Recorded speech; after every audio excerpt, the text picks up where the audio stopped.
Fox Business. Invested in you.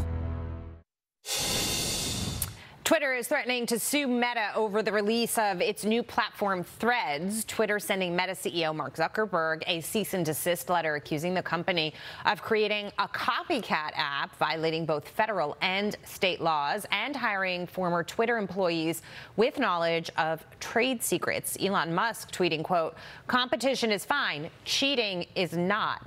Meta is denying Twitter's accusations. Joining me now is the director of the Center for Technology and Innovation at the Competitive Enterprise Institute, Jessica Melugin. Jessica, it's good to be with you this morning. Your thoughts? Elon actually has a point here, and Meta and Mark Zuckerberg have a track record of kind of copying concepts. Yeah, so if these are serious accusations, they'll be sorted out in court. You know, you can't take trade secrets with you. But I think the upside of this for consumers is that we see competition is alive and well here, right? These aren't a bunch of monopolies fighting each other. We're seeing differentiation, we're seeing options for users, and that's a good thing. I think this legal stuff will get sorted out, but the big picture here is we're seeing lots of innovation, lots of new options. That's a good thing for all the Americans who use these services. Joe, jump in. Jessica, I just wonder, after seeing so many competitors come and go when it comes to Twitter, if this will actually have a true impact a couple of months from now, because it seems, what I'm seeing anyway on social media, is many from the left are announcing that they are on this new platform from Mark Zuckerberg, but many on the right are pushing back against it. So I just wonder, unless you get buy-in from both sides of the aisle, for lack of a better term, will this ultimately succeed or fail, in your opinion? I mean, that's a great question, right? Well, time will tell, but I take your point, and there's certainly going to be some sorting yourself into the left and right here a little bit. I think that how these platforms are moderated will be different, Twitter to Threads, right? I think Twitter will stay a little more open-minded about what they leave up. Threads might take a more conservative approach in terms of getting advertisers there.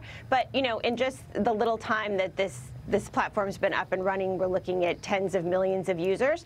And in that way, it has an advantage because it's so easy to bring people over from other Meta platforms. So I think it has a good shot. I mean, we'll see what happens, but I think he's going to give Elon a run for his money. And once again, that's what's good for consumers. They did something tricky here, Jessica. My understanding is that if you go on Threads, even if you're just curious and you want to see what it's all about, that it will link to your Instagram account. And if you want to delete Threads, it will delete your Instagram account as well. That would keep a lot of users from not deleting Threads.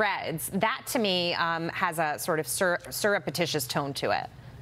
Yeah, it's a little stickier than we're used to. And things like that might put people off trying it, right? I mean, we'll see. Ultimately, we're all going to vote with our thumbs here, as we say, and we're going to see if this makes a run at it. But, yeah, they're going to try to get as many people there as possible and give you every incentive not to leave. They all do that.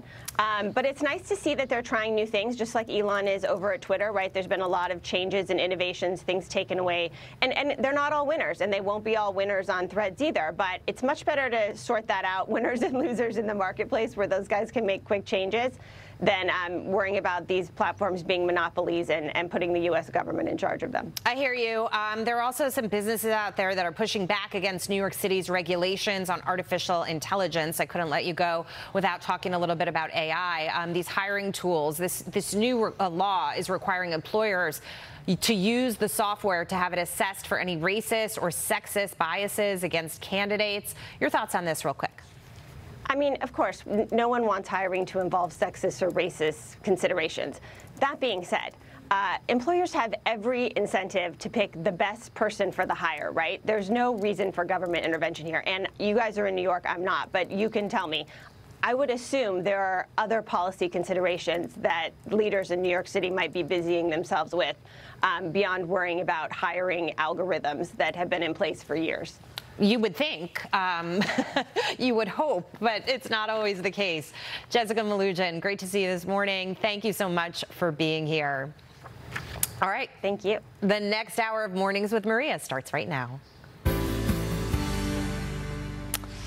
Time for the word on Wall Street. Top investors watching your money. Joining me now is former Gartman letter editor and University of Akron Endowment Fund chairman Dennis Gartman and Global Investments senior portfolio manager Thomas Martin. Dennis, let's go ahead and start with you. Big jobs report ahead. You can see the futures are pretty much flat as we go into that.